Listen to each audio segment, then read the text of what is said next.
Assalamualaikum warahmatullahi wabarakatuh. Nama saya Peti Nopiani, NPM 18160052. Di sini saya akan menjelaskan kesimpulan dari bab 3 dan bab 4. Kesimpulan bab 3, penelitian dapat diartikan sebagai proses mengumpulkan dan menganalisis data atau informasi secara sistematis sehingga menghasilkan kesimpulan yang sah. Suatu pendekatan yang digunakan dalam dunia akademis yang dimaksud dengan metode ilmiah. Suatu penelitian dapat dipertanggungjawabkan secara ilmiah, paling tidak mempunyai beberapa karakteristik, antara lain: yang pertama, objektif; yang kedua, bahasa jelas; yang ketiga, dapat diverifikasi; yang keempat, empiris.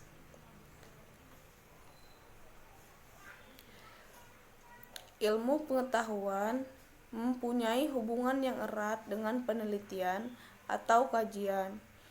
Ilmu pengetahuan dapat maju dan berkembang karena adanya penelitian, sedangkan cara-cara penelitian dapat berkembang karena adanya pengembangan dalam ilmu pengetahuan.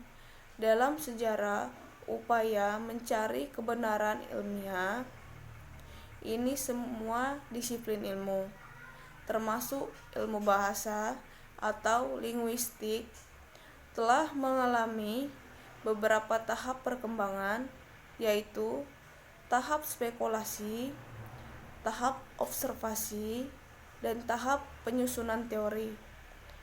Dengan demikian, dapat dilihat bahwa ilmu dan penelitian merupakan dua fenomena yang terikat satu sama lain dalam suatu proses berkesinambungan yang disebut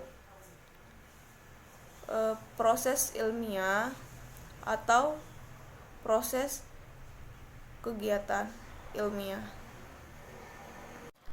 Selanjutnya, kesimpulan bab 2, penelitian pendidikan adalah upaya ilmiah untuk memahami beragam masalah pendidikan dan fenomena yang ada di dunia pendidikan.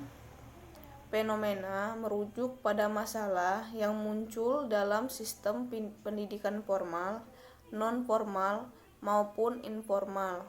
Ruang lingkup penelitian pendidikan luas sekali karena pendidikan merupakan bidang kajian yang terkait erat dengan beberapa ilmu lain seperti psikologi, sosiologi, antropologi, politik, dan ekonomi. Kompleksitas masalah pendidikan pembatas karena fenomena yang muncul dalam penelitian pendidikan merupakan dampak interaksi antara pelaku yang ada dalam dunia pendidikan itu sendiri, atau dalam hal ini adalah orang tua, siswa, guru, dan masyarakat.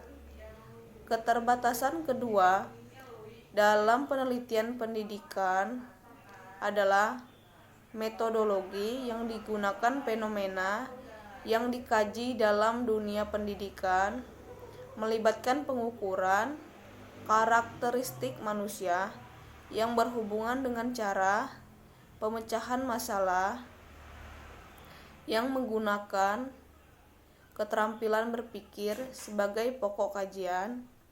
Fungsi penelitian pendidikan dapat dilihat dari dua sudut pandang, yakni sudut perkembangan teori dan sudut praktek atau penyelenggaraan pendidikan.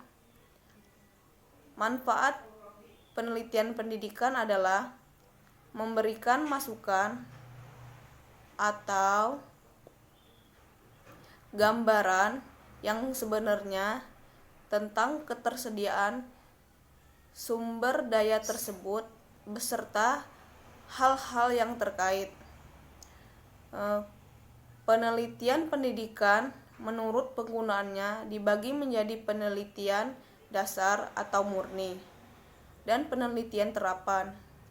Jenis penelitian pendidikan menurut metodenya, yang pertama penelitian historis, penelitian ex post facto, penelitian eksperimen, survei, evaluasi, kebijakan, naturalistik, tindakan dan pengembangan, penelitian menurut jenis data dan analisisnya. Yang pertama penelitian kuantitatif, yang kedua kualitatif, dan penelitian gabungan kuantitatif dan kualitatif.